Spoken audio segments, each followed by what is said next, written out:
Hi there, so this is the day 5 review of Royal Ascot, a little bit later than usual, but we'll also be looking at some of the races from Newmarket and indeed at Ayr as well. But we'll start, of course, at the Royal meeting in what was a fantastic week, and it's kicked off on the final day with the Norfolk in its new position of the Chesham, of course, and the Norfolk being moved around. But Orthodox was the winner here for Clive Cox. Always great to see him in the winner's enclosure at Royal Ascot. It is usually with a 2-year-old, and this time it came with this horse by Havana Grey with Orthodox. Ross Ryan in the winning interview afterwards said as soon as he pressed the button on this horse, he knew it was game over, and it certainly looked that way watching it live. The horse quickened away to win by 3.5 lengths in really taking style. He was fancied, of course, on debut. He went off odds on for the debut at Salisbury, where he was impressive. The form of that race hadn't worked out particularly well, but the fact that the horse was really well backed obviously showed sign of confidence that he'd come on from the run out debut. But a really good performance there from Orthodox. Great to see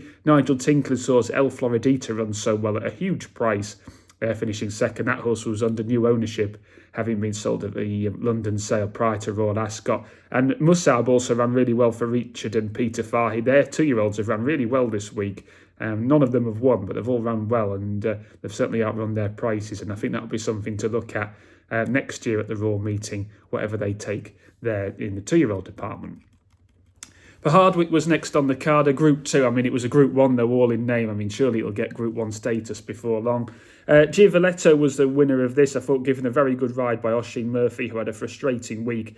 I think if Colin Keenwood had his time again, though, on Kalpana, I think he probably wouldn't have gone as early as he did. However, you could say, on the playing devil's advocate to that the horses in front of him turning into the straight, there was 3 of them, were all under pressure, and therefore he was sort of left in front and was sort of a target for Oisin Murphy to aim at. Goliath, of course, was coming there with a good chance. I don't think he'd have won when the saddle slipped or whatever.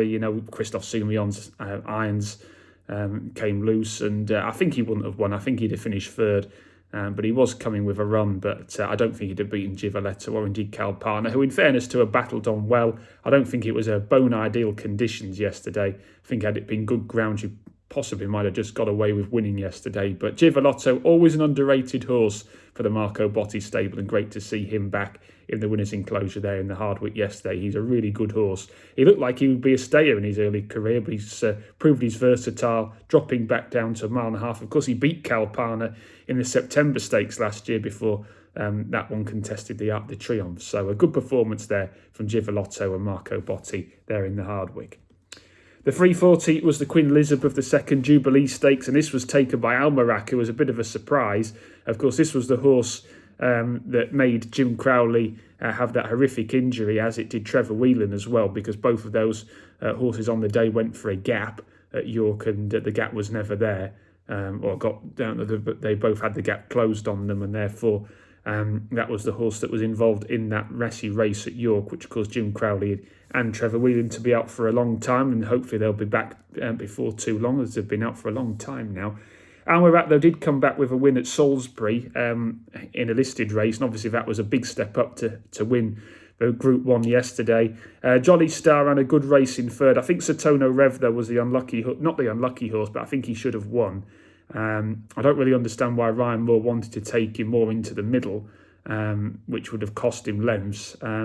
Obviously, they did come up the middle in the Wokingham line, so he might be right and I might be wrong here, but I think he should really have won this race at Tono Rev, and of course he was second in the race last year as well, so disappointing if you'd have backed him. I think Lake Forest has to be the unlucky horse, though. He was drawn in stall 1. I'm not blaming anything to the jockey, but he wasn't the easiest ride, and I think probably over 7 furlongs on the quickish ground is where you'll see the best of Lake Forest. So I think he still be one to keep on side.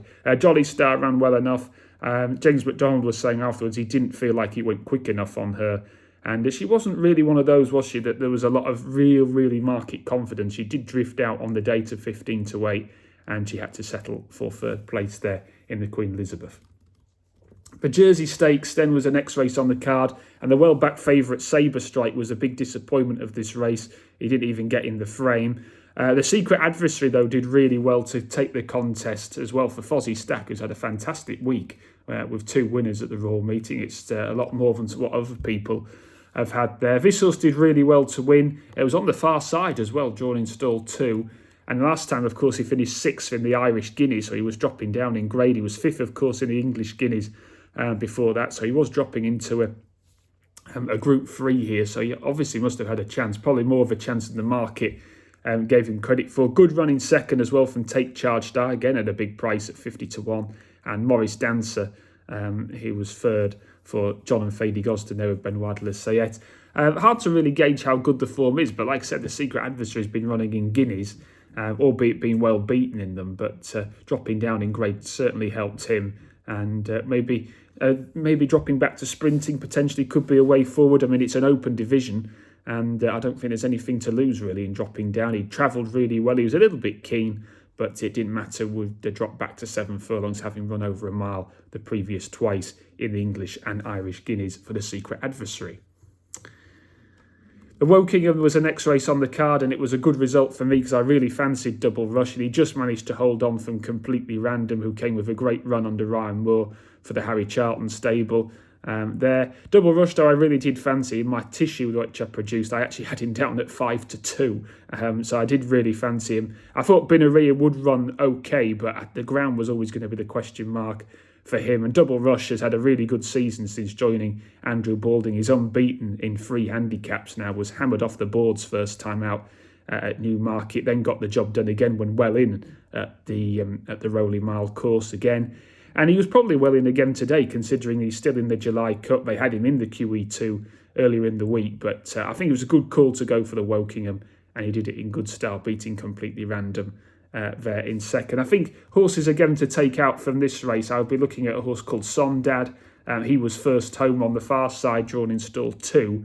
He, of course, won at the Epsom meeting there on the Saturday on Derby Day. I think he's still one to take out. And I will also look at another William Haggis horse, Realign. I don't think this stiff track at Ascot would have suited him, and I think a race like the Stewards Cup would have been of major interest for Realign. I think he's a horse that I'll be certainly keeping on side, especially on flatter or downhill tracks. I don't think the stiff uphill finish was to his liking there in the Wokingham. The Golden Gates, though, also went to Lost Boys, which was another good result for me because I backed him. He, of course, confirmed the London handicap form from Newbury, which is always a strong race. He was really well punted in the market as well, going off the short price 2-1 favourite. And really, had he got the gaps, he'd have won easier. Princeling was keeping him in under Tom Marcon throughout the straight, which is legitimate riding. He was entitled to do that. But the Lost Boys did really well here. James McDonald, again, in the winning interview afterwards, saying this was the best feel he got off any horse during the week, which is massive praise considering the horses he was riding. So I think the Lost Boys, certainly a horse to keep on side. I think David Manuzzi afterwards was hoping he would still be running in handicaps, but the handicapper may have his say now after that. Amadeus Mozart ran a good second. I didn't envisage him running as well as he did. Perisher also ran a good third, as did Nil Boagandua for the Joseph O'Brien stable. All of his horses this week seem to have ran well, but a good performance there from the Lost Boys. Another winner for the sire, Night of Thunder as well. He can do no wrong there in the stallion department at the moment this year. I think he's probably the best stallion in Europe at the moment. And finally, we had the Queen Alexandra. This was taken by Illinois. I did really well to win this because he was a pacemaker last time in the Coronation Cup. And he was out with, well, he was basically beaten even before they turned in that day. He was absolutely out with a washing, and I think it was a really good training performance. French Master looked like he might get there. The trick probably was the thing that stopped him winning. He'd never, of course, been that far in his life. But, it was disappointing for James Doyle, who had, of course, gone the wrong way on a few horses this week, including Lost Boys, including Opportunity. So I think he'd have been a bit gutted not to win on French Master there. They pulled a few lengths clear as well of the third, Mr. Hollywood, but Illinois was a deserved winner given the fact that he'd had a really hard race in the Coronation Cup the previous time. But he was the class horse coming in, of course, having been second in Ascot Gold Cup the previous season. So that was the Royal Ascot done and dusted. Like I said, a few horses to take out from there. Probably would be Sondad and Realign for the future. But yeah, really enjoyed the final day of the Royal Meeting and made it a really profitable one as well again at the Royal Meeting this year. As I said, just going to look at a couple of races from elsewhere. One of those was at Ayr. This was the Lana Burns Filly Stakes. This was won by Argentine Tango, who proved actually that she'd trained on. It didn't look like she had throughout her 3-year-old season. But she did really well to win this. Most of them finished up the middle to far side of the course, and I think that was beneficial. Beautiful Diamond, who went off the market leader here, was under a penalty and never really quickened up when asked. I think she may want a bit more cut in the ground than what was on offer, albeit it was soft, but I think the times would suggest it wasn't as bad as what the ground officially was. But Beautiful Diamond ran well there in third. And I think the horse to take out of the race would be Luna Imbanish for Katie Scott and Jason Hart. First home on his side, drawn stall 14. I think that one was certainly one to take out of the race, and has been running well the last time as well in a better race as well at Carlisle. So I think Luna Imbanish is a horse to keep on side, especially if the horse can run in sprint handicaps of top weights in races like that in the future. But a good run there. And Luna Imbanish, in fairness, I mean, King's Woman, who was fancied, was 9 from stall 13. And that horse was beaten about 5 lengths by Luna Imbanish. I think that horse is worth following there for the future there at Ayr. And we also had a race at Newmarket as well that I wanted to have a look at, which was the second race, I think it was, on the card. Yes, this was won by Al Hubida, ridden by Zach Lloyd, who of course won on Moonfall earlier in the week at Royal Ascot.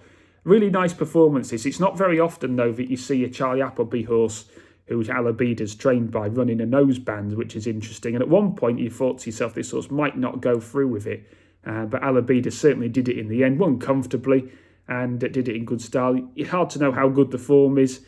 I think Under Arrest, who finished last, isn't a particularly one of William Haggis's best 2-year-olds, but did show a little bit of something before fading away.